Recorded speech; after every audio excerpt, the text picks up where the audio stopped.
አሜሪካና እስራኤል በኢራን ላይ የከፈቱት ጥቃት መነጋገሪያነቱ ቀጥሏል። ጤና ይስጥልን። የዛሬው የብርሃን ቲቪ ዜናዎችን አሁን እንነግራችኋለን። ሰፊውን ሰዓታችንን ይሄው ወቅታዊው የዓለም ጉዳይ ይሆናል። ከዚያም በተጨማሪ የሃይማኖት ተቋማቱ መግለጫ ስለማውጣታቸው፣ የነዳጅ ኩባንያዎች የገበያ ድርሻ አዲስ መመሪያ ወጥቶለታል ስለመባሉ፣ ከብርሃን ቲቪ ይህንን ዜናችንና ሌሎች ፕሮግራሞቻችንም በፍጥነት እንዲደርሷችሁ ገጻችንን ሰብስክራይብ፣ ሼር፣ ላይክ በማድረግ እንዲሁም በኮሜንትና የማንቂያ ደውሉን በማብራት አብራችሁ እንድትሆኑ በአክብሮት እንጋብዛለን። አሜሪካና እስራኤል በኢራን ላይ የከፈቱት ጥቃት መነጋገሪያነቱ ቀጥሏል። በጥቃቱ የበላይ ጠባቂዋ አያቶላ አሊ ሐሚኔይን ጨምሮ ሌሎች ከፍተኛ ባለስልጣናት እንዲሁም ከ80 በላይ ዜጎቿ በአጠቃላይ የተጎዱባት ኢራን ካለኛ አቅም አንጻር መጠነኛውን ብቻ ተጠቅሜያለሁ ባለችበት አጸፋ የአሜሪካ ጦር ሰፈር ያለባቸውን የአካባቢው አገራትን ከተሞች በሚሳኤል ደብድባለች።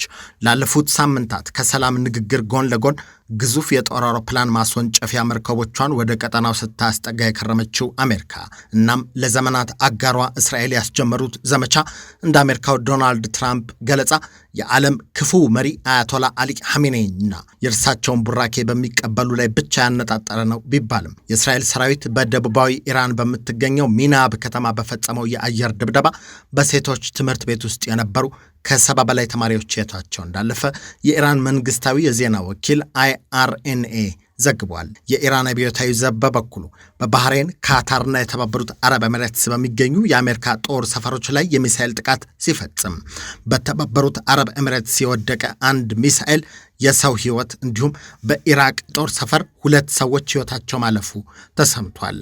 ስለ ጉዳዩ በጥቂቱ ከመነሻው እንመልከት። ወዳጆቼን የሚጎዳብኝ ያለችውን የኒውክሌር ማብላያ እንዲቆም የምትፈልገው አሜሪካ አህጉር አቋርጣ ወደ ኢራን ስታስጠጋ የቆየችው ጦሯ በቴህራን ላይ በትሩን ማሰረፍ ጀምሯል። በኦማን መንግስት አደራዳሪነት እዚያው ሙስካት ከተማና ስዊትዘርላንድ ጄኔቭ ላይ ሲደረግ የነበረው የኢራንና የአሜሪካ ባለስልጣናት ድርድር ሂደት ላይ ሳለ እንኳ በሉልኝ ስትል የነበረችው እስራኤል ትላንት ገደማ የቴህራን ደቡባዊና ማዕከላዊ ክፍሎችን ለመምታት ተፋጥና ነበር። ከአሜሪካ በተደረገ እርዳታ እስራኤል ቀዳሚ ጥቃቱን በኢራን ላይ መፈጸሟን ተከትሎ ከኢራን በኩል ሊፈጸም የሚችል አጸፋን ለመቆጣጠር በሚል በመላ እስራኤል የአስቸኳይ ጊዜ አዋጅ ታውጇል። ትምህርትና መስሪያ ቤቶችም ተዘግተው ማንኛውም አይነት ስብሰባ ታግዷል። የቴህራን ማዕከላዊና ሰሜናዊ ግዛቶች በርከት ባሉ ፍንዳታዎች ሲናጡ በተለይም በደቡባዊ ቴህራን የመንፈሳዊ መሪው አያቶላ አሊ ሐሚኔይ መኖሪያ ቤት አካባቢ ከባድ ፍንዳታ መከሰቱ ተነግሯል። ጥቃቱ ከተፈጸመ ጥቂት ቀናት በፊት ጀምሮ ከእይታ የራቁት አያቶላ ሐሚኒ በጥቃቱ ጉዳት ይድረስባቸው ሳይታወቅ ቢቆይም የእስራኤል ባለስልጣናት ግን ሐሚኔይን ገለናቸዋል ሲሉ ነበር የምስል ማስረጃ እንዳላቸውም በመጥቀስ የኢራን ከተሞች በቦምብ ሲደበደቡ ማደራቸውን ተከትሎ የ8 ደቂቃ ርዝማኔ ያለው ተንቀሳቃሽ ምስል መልእክት ያስተላለፉት የአሜሪካው ፕሬዝዳንት ዶናልድ ትራምፕ ለኢራን ሕዝብ ባስተላለፉት መልእክት ለደህንነት ስጋት የሆነው መንግስታችሁን እናጠፋላችኋለን፣ እስከዚያው ሰላማዊ ዜጎች ከቤታችሁ አትውጡ ማለታቸውን ፖለቲኮ አስነብበው ነበር። ይህ የአሜሪካው ፕሬዝዳንት ንግግር ተከትሎ የእስራኤል መንግስት የጸጥታ መስሪያ ቤት ባወጣው መግለጫ ቴህራን ከደረሰባት ድብደባ በኋላ የአጸፋ የሚሳኤል ተኩስ ወደ ቴል አቪቭ መላኳን አስመልክቶ በርከት ብሎ እየተሰነዘረ ነው ያለውን ጥቃት ለመመከት ዝግጁ ብንሆንም ዜጎቻችን በመጠለያ አካባቢዎች ቆዩ የሚል መልእክት አስተላልፏል። በቀጠናው ያሉ የአሜሪካ መንግስት አጋሮች እስራኤል፣ ሳዑዲ አረቢያ፣ ዮርዳኖስ፣ አረብ ኤሚሬትስ ከተሞችን በሚሳኤል የመታው የኢራን መንግስት ከዓለም ነዳጅ አቅርቦት ሩቡ የሚተላለፍለት ሆርሙዝ ወደብን መዝጋቱም ተሰማ። ይህ ሳያበቃ ደግሞ ዋነኛ የቀይ ባህር የንግድ መተላለፊያው ባብኤል መንደብን የሚቆጣጠሩት ሀውቲዎች በዚህ መስመር ወፍ ዝር ካለ እኛን አያድርገን ማለታቸውም ተገለጸ። አሁን ወደ ቀጠናው ሀገራት እየተስፋፋ ያለውን ውጥረት ተከትሎ ሳዑዲ አረቢያ፣ ካታርና ባህሬን በግዛታቸው ላይ የተፈጸሙ ጥቃቶችን ሲያወግዙ ወቀሳውን የሰማው የኢራን መንግስት ጉዳዩ የኔ ብቻ አይደለም፣ ማን ቆመው ማን ተኝቶ ያድራል አይነት መልስ ሰጥቷል። በመካከለኛው ምስራቅ የተቀሰቀሰውን መጠነ ሰፊ ጦርነት ተከትሎ ዓለም አቀፉ ማህበረሰብ የተለያየ ምላሽ እየሰጠም ነው።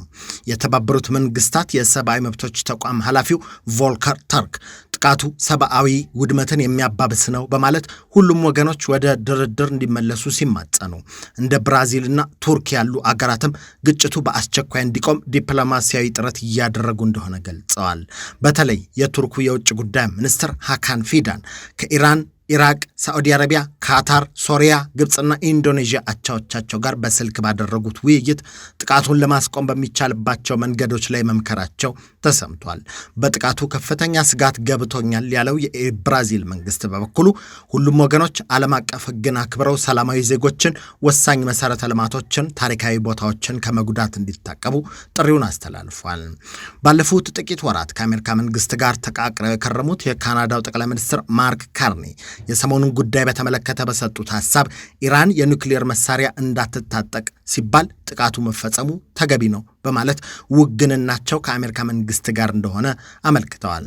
በጉዳዩ ላይ ለመነጋገር ከሀገራቸው የደህንነት ምክር ቤት አባላት ጋር አስቸኳይ ስብሰባ የተቀመጡት የሩሲያው ፕሬዝዳንት ቭላዲሚር ፑቲን በተለይ በአሜሪካና እስራኤል ትብብር በተፈጸመው ጥቃት የኢራን አብዮታዊ ዘብ መሪ አያቶላ አሊ ሐሚኔይ ላይ የተፈጸመውን ግድያ አውግዘዋል። በሌላ በኩል ጀርመን፣ ፈረንሳይና ብሪታንያ በጋራ ባወጡት መግለጫ ኢራን በአካባቢው ሀገራት ላይ የፈጸመችውን ጥቃት አውግዘዋል። በተለይ አገራቸው በውጊያው በቀጥታ ትሳተፍ አትሳተፍ የሚለው ላይ ምንም ከማለት የተቆጠቡት የብሪታንያው ጠቅላይ ሚኒስትር ሰር ኬር ስታርመር አሜሪካ ለውጊያው እንዲረዳት የእንግሊዝን የጦር ሰፈር እንድትጠቀም ፈቅደናል ብለዋል። ይህ በእንዲህ እንዳለ የመንግስታቱ ማህበር በቀውሱ ዙሪያ ለመምከር በጠራው አስቸኳይ ስብሰባ ላይ ንግግር ያደረጉት በመንግስታቱ ድርጅት የእስራኤል አምባሳደር ዳኒ ዳነን በጥቃቱ ጅማሬ ላይ የአሜሪካው ፕሬዝዳንት ዶናልድ ትራምፕ የተናገሩትን በመድገም ኢራናውያን ዜጎች ጸባችን ከእናንተ ሳይሆን ላለፉት ዓመታት ጨቁኖ ከገዛቸው አምባገነን ስርዓት ጋር መሆኑን እወቁልን ማለታቸው ተሰምቷል። በሌላ በኩል በዚህ ሰሞነኛ ጉዳይ ሳቢያ በዓለም አቀፍ አየር መጓጓዣ ላይ እክል መጋረጡ ተሰምቷል። የኢትዮጵያ አየር መንገድን ጨምሮ የቱርክ፣ ኖርዌይ፣ ጃፓን፣ ፖላንድ ዓለም አቀፍ የአየር መንገድ ኩባንያዎች ወደ ቀጠናው የሚያደርጉትን በረራዎች እንደሰረዙ አስታውቀዋል። ከነዚህ መካከል የጀርመኑ ሉፍታንዛ፣ የፈረንሳዩ ኤር ፍራንስ እና የዱባዩ ኤምሬትስ ወደ መካከለኛው ምስራቅ የሚደረጉ በረራዎችን ሲሰርዙ የአውሮፓ ህብረት የአቪዬሽን ተቆጣጣሪ መስሪያ ቤት አየር መንገዶች በግጭቱ ከታወቁ የአየር ክልል እንዲርቁ መክሯል።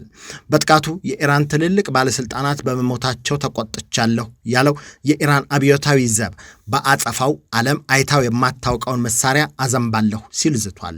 ለሀገር ውስጥ መገናኛ ብዙሃን በሰጡት መግለጫ ጠላቶቻችን በፈጸሙት ጥቃት ተደስተው ይሆናል፣ ነገር ግን እኛ እስካሁን ለአጸፋ የተጠቀምነው በእኛ እይታ እንደ ቆሻሻ የምንቆጥራቸውንና ጊዜ ያለፈባቸውን አሮጌ ሚሳኤሎች ብቻ ነው ያሉት የአብዮታዊ ዘቡ ከፍተኛ አዛዥ ጀነራል ኢብራሂም ጃባሪ እውነተኛው ጦርነት ገና አልተጀመረም ብለዋል። ለኢራን ለዓመታት በሚስጥር ያዘጋጀቻቸው በራዳር የማይታዩና በየትኛውም የዓለም ክፍል ያለ ኢላማ የመምታት አቅም ያላቸው እጅግ ዘመናዊ የቴክኖሎጂ ውጤቶች ታጥቀናል፣ ዝግጁ ነን ያሉት ጃባሪ አሜሪካና እስራኤል ሊገምቱትም የማይችሉት ጥፋት ይጠብቃቸዋል ሲሉ ማስጠንቀቃቸው ተሰምቷል።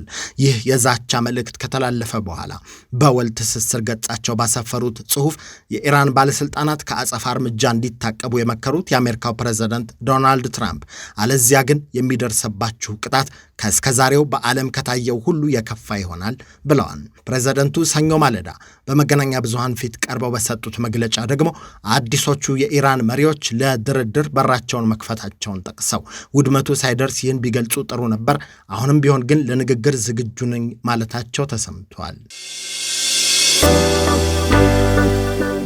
በጥቃቱ ኢትዮጵያውያን መጎዳታቸው ተሰማ። ኢራን በተባበሩት አረብ ኤምሬትስ ላይ በሰነዘረችው ጥቃት ጉዳት ከደረሰባቸው ዜጎች መካከል ኢትዮጵያውያንም እንደሚገኙበት ተሰምቷል። በቴህራን የተሰነዘረው ጥቃት የፓኪስታን፣ ኔፓል፣ ባንግላዴሽ ዜግነት ያላቸው 3 ሰዎች እንዲሞቱ ሰበብ መሆኑን ያመላከተው የኤምሬትስ መንግስት የመከላከያ ሚኒስቴር በተጨማሪም ኢትዮጵያውያንን ጨምሮ የግብፅ፣ ፊሊፒንስ፣ ፓኪስታን፣ ኢራን፣ ህንድ፣ ባንግላዴሽ፣ ስሪላንካ፣ አዘርባይጃን፣ የመን፣ ኡጋንዳ፣ ኤርትራ፣ ሊባኖስና አፍጋኒስታን ዜግነት ያላቸው 58 ሰዎች የአካል ጉዳት እንደደረሰባቸው ገልጿል። የሀገሪቱ አየር ኃይልና የአየር መከላከያ ስርዓቶች እስካሁን 165 ባሊስቲክ ሚሳኤሎችን እንዳወደሙ የጠቀሰው መከላከያ መስሪያ ቤቱ 2 ክሩዝ ሚሳኤሎችና 541 የኢራን ድሮኖችን እንደመከተም አስታውቋል። በተያያዘ ዜና በመካከለኛው ምስራቅ ቀጠና የሚገኙ ኢትዮጵያውያንን በተመለከተ የጥንቃቄ መመሪያዎች ተላልፈዋል። በዚህም መሰረት በቀጠናው የሚኖሩ ኢትዮጵያውያን ከወቅታዊ ሁኔታዎች ጋር በተያያዘ ሊከተሉ የሚገባቸውን የደህንነት ቅድመ ሁኔታ የኤሚሬትስና የሊባኖስ ኤምባሲዎች ተከታዩን ማስጠንቀቂያ መልእክት አስተላልፈዋል። የመንግስት ተቋማት የሚያወጡትን ሁሉንም ይፋዊ መመሪያዎችና ትዕዛዞች ብቻ እንዲከተሉ፣ ትክክለኛ መረጃ ለማግኘት ይፋዊ የዜና ማሰራጫዎችና የመንግስት ማህበራዊ ሚዲያ ገጾችን በመከታተል ወቅታዊ መረጃ እንዲያገኙ፣ ያልተረጋገጡ ወሬዎችን ወይም ይፋዊ ያልሆኑ መረጃዎችን ከማጋራትና ከማሰራጨት እንዲቆጠቡ፣ ፍርስራሾች ወይም አጠራጣሪ ነገሮች ከወደቁ በአስቸኳይ እንዲርቁ፣ ፎቶግራፍ ወይም ቪዲዮ ከማንሳት እንዲቆጠቡ፣ በየትኛውም ሰልፍ ወይም የቡድን ስብሰባ ላይ እንዳይሳተፉ ከየሀገራቱ መንግስት የሚሰጡ መመሪያና ምክሮችን ማክበር እንደሚገባቸው ማሳሰቢያ ተሰጥቷል። የሃይማኖት ተቋማቱ መግለጫ አውጥተዋል። በኦሮሚያ ክልል አርሲ ዞን ሽርካ ወረዳ በዜጎች ላይ ደረሰ የተባለውን አደጋ ተከትሎ የሃይማኖት ተቋማቱ ሀዘናቸውን ገልጸዋል።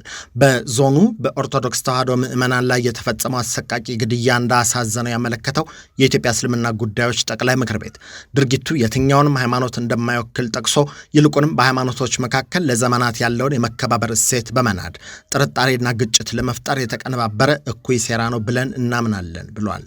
መንግስት አጥፊዎቹን ለመለየት አፋጣኝ እርምጃ እንዲወስድ የጠየቀው ምክር ቤቱ ለሟች ቤተሰቦች መጽናናትን በመመኘት መግለጫውን አጠቃሏል። በተያያዘ ዜና ጉዳዩን በማስመልከት ባወጣው መግለጫ ከየካቲት 17 ቀን 2018 እስከ የካቲት 20 ቀን 2018 ድረስ ባሉ ተከታታይ ቀናት ውስጥ በተሰነዘረ ጥቃት 21 ምዕመናን ተገድለው 8 ሰዎች የአካል ጉዳት እንደደረሰባቸው እንዲሁም 8 ሰዎች ያሉበት እንዳልታወቀ የምስራቅ ሐረርጌ አገረ ስብከት አመልክቷል።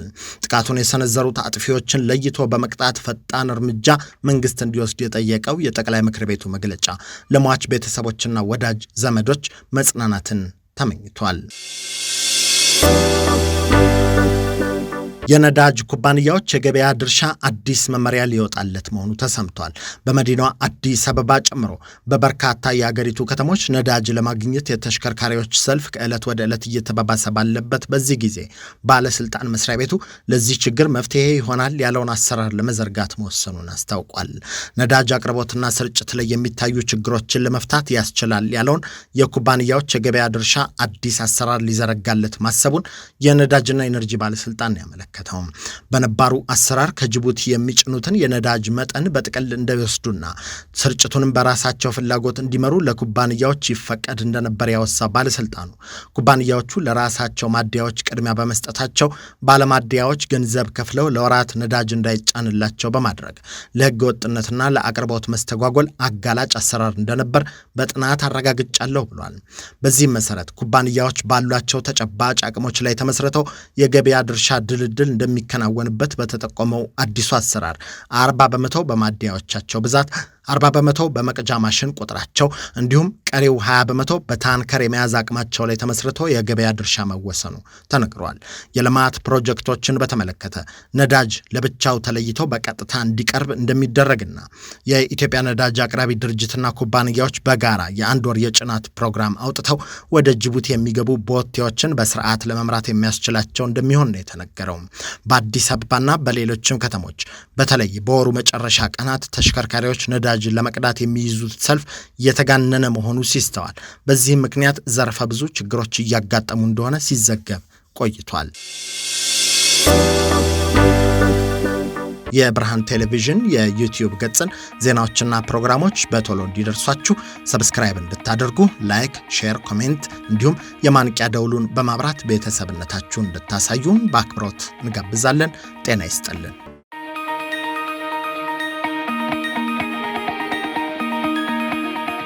እንኳን ደስ አላችሁ። ለኢትዮጵያና ኢትዮጵያውያን ታማኝ የመረጃ ምንጭ ሆኖ የኖረው ብርሃን ቲቪ 16 ዓመት ሞላው። ከቶሮንቶ ካናዳ አየር ተነስቶ በኢትዮጵያና በመላው ዓለም ለሚገኙ ወገኖቻችን ሁሉ በልዩ ዝግጅት የተሰናዱ ጥንቅሮችን እያስደመጠ የተለያዩ የሚዲያ አገልግሎቶችን እየሰጠ ብርሃን ቲቪ እስካሁን አብሯችሁ ቆይቷል። በ2025 የማህበረሰብ አባልነት ፕሮግራማችንን ስንጀምር ላደረጋችሁልን ታላቅ ድጋፍ እያመሰገንን በዚህ በያዝነው በ2026 ይህንኑ የማህበረሰብ አባላት ቁጥር 400 ለማድረስ አቅደናል። በአሁኑ ኢትዮጵያ ከሚገኙ ባለሙያ ጋዜጠኞችና አርታኢዎች ጋር በመስራት ጥራት ያለው እውነተኛ ዜና ለማቅረብ እየተጋ ያለው ብርሃን ቲቪ በወር $10 በዓመት $120 በማዋጣት ነፃና ታማኝ የማህበረሰብ ሚዲያን ለማጠናከር እንድትደግፉ ጥሪውን ያቀርባል። ነፃ የማህበረሰብ ሚዲያን ለመመስረት አብራችሁን ስለምትቆሙ ከልብ እናመሰግናለን። ብርሃን ቲቪ 16 የመረጃ ዓመታት